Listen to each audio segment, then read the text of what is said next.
2023. It seems that by now mankind has explored every part of planet Earth. For hundreds of years, travelers have explored the most inaccessible points on the map. But there is a small island in the Indian Ocean that is shunned out not only by tourists, but even by the military. What is hidden on this small piece of land? Why are scientists, military, and tourists afraid of a small island in the Indian Ocean? Let's talk about this in the video. By the way, if you're not subscribed to Mogol TV, be sure to click on the red subscribe button and the bell next to it. You will always be up to date with new and interesting videos on our channel. 1981. A cargo ship named Primrose ran aground in the Bay of Bengal in the northern Indian Ocean. There was a small island a few hundred meters from where the ship was grounded. The ship couldn't move any further and was permanently stuck on the reef. However, the waves were so strong that the captain decided not to launch the lifeboats to get to the unknown island. That's what saved the sailors' lives. A few days later, one of the sailors reported to the captain that he had noticed a group of people on the island who came out of the jungle. At first, the sailors thought they might be rescuers of their ship, but having looked closely, they saw several dozen half-naked men shooting bows at the ship. Strong waves prevented the natives from reaching the ship, which was a couple of hundred meters from the island, and their arrows were blown away by the wind. Finally, rescuers from India managed to arrive by helicopter and rescue the crew members. Primrose is still almost 40 years later in the same place, a few hundred meters from the island. Thanks to this rescue operation in the early 80s, the mysterious people made the front page of the newspapers. A large number of people in different parts of the world learned about the North Sentinel Island phenomenon. Who are these mysterious hostile people who live on the island?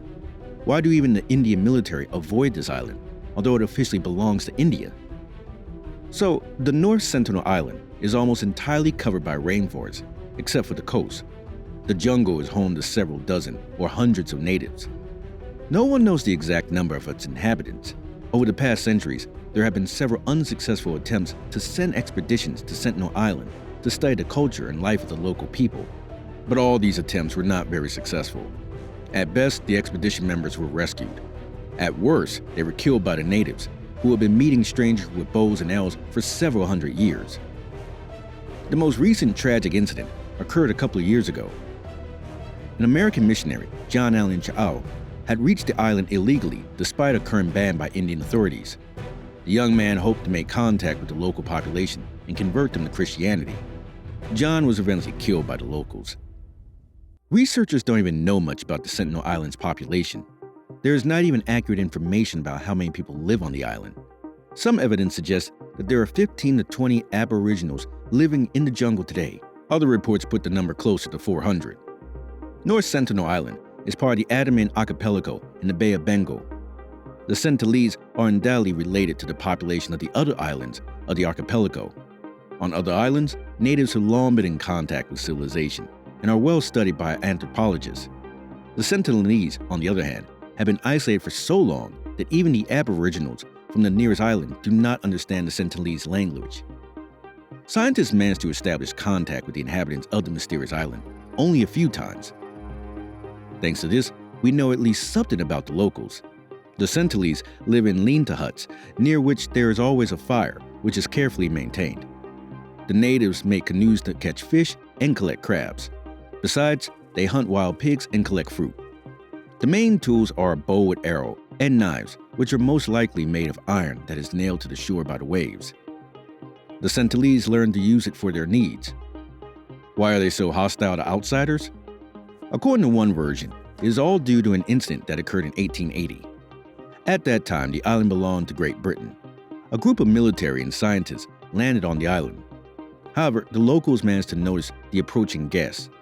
As a result, the British found only abandoned houses and a few people, among whom were the elderly and children. The main part of the population hid in the depths of the jungle. The British took the natives they found with them for study. The elderly died quickly because they didn't develop immunity to the diseases of the Europeans. It was decided to bring the children back to the island. It's likely that this incident and several other unfortunate encounters with outsiders were the reason for the Sentinelese combative attitude towards strangers. After India gained independence from Great Britain in the mid-20th century, North Sentinel Island became Indian territory. Anthropologists tried many times to make contact with the locals, leaving various gifts on the shore as well as notes. However, no response was forthcoming, and guests were traditionally greeted with bows and arrows. Only a couple of expeditions managed to get close to the locals and examine them. However, the communication ended by handing over the gifts, though the Sentinelese were evidently more happy to get the copper pots. As of today, Indian authorities forbid any approach to the island or trying to contact the local population. First of all, it is to protect the natives. The obvious thing is that they have not encountered a huge number of diseases and viruses of the civilized world, and therefore did not develop immunity to them. This could eventually lead to the death of the island's entire population. An anthropologist named Pandit, who has studied the people of North Sentinel Island for decades, calls for the local population to be left alone. They have made it clear many times they don't want to communicate with the outside world and cope on their own. Periodically, Indian authorities fly around the island by helicopter to make sure that someone is still living there. There's a good chance we'll never know the real reason why the Sentinelese are so hostile to the outside world. If you found this video interesting, thumbs up, subscribe to the channel, click on the bell to keep up with new videos, and of course, leave your comments below the video.